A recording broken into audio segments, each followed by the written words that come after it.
As you noted, they may not see the connection between the murder of young Black people and evictions and the demolition of public housing. We need to, if we are going to sustain what we've started, but also if we're going to get free, which is the point, right? That was your quote.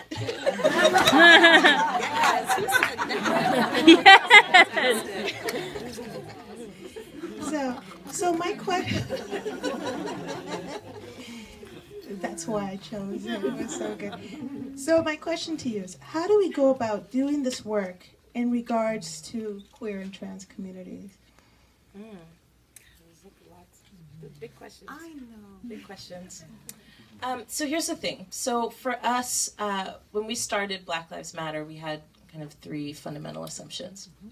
And it wasn't like a startup, didn't have like a strategy chart or anything like that, I promise you. We are figuring it out as we go every single day. And sometimes we hit, sometimes we miss. But one fundamental assumption was that Black lives deserve to be lived with dignity.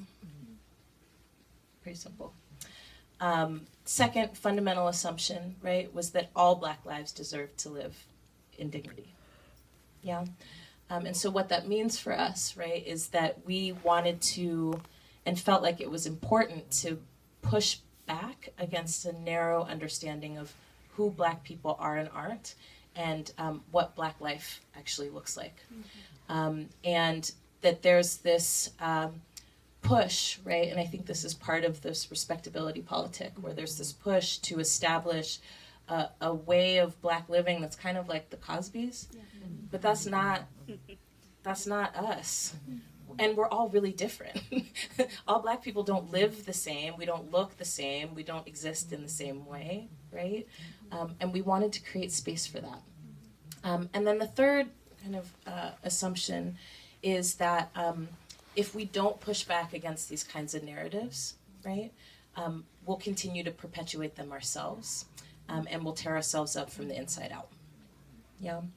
And so that's where we kind of get to this question of, well, why do we talk about queer and trans lives in the Black Lives Matter movement? Well, because Black folks are also queer and trans.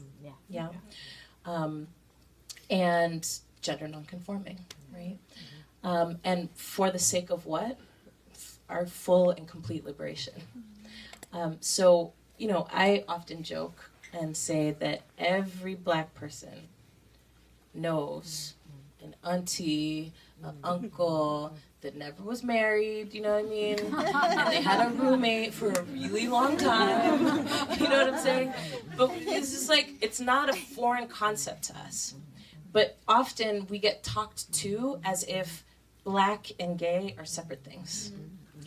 And that's not actually the reality of our communities, right? And we may not be out there like waving the rainbow flag, right? But our families have queer folks in them too, and trans folks in them too.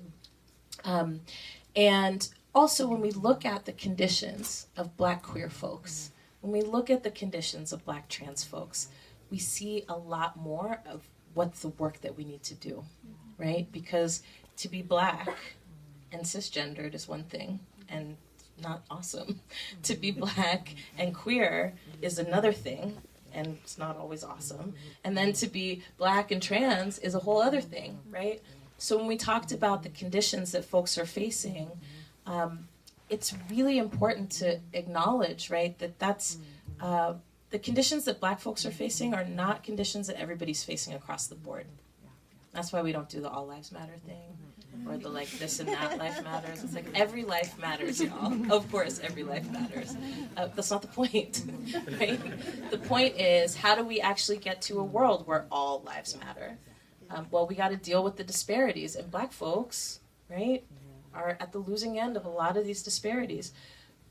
Indigenous folks, really at the losing end of a lot of these disparities, right? So let's like get into that a little bit. It's not to exclude other lives and say, well, you know, your life doesn't matter, Nancy. Of course it does, right? But we're talking specifically about anti-Black racism and state-sanctioned violence in multiple forms, one of which is a dislocation from the economy, which is something that is very particular to Black folks. And I say dislocation purposefully, right? So In relationship to this question of displacement and gentrification, when you look at communities that are being impacted and targeted, it is often Black communities and brown communities. Often. And there's often tension and interplay there, right? And that's part of the process. I just came back from New Orleans.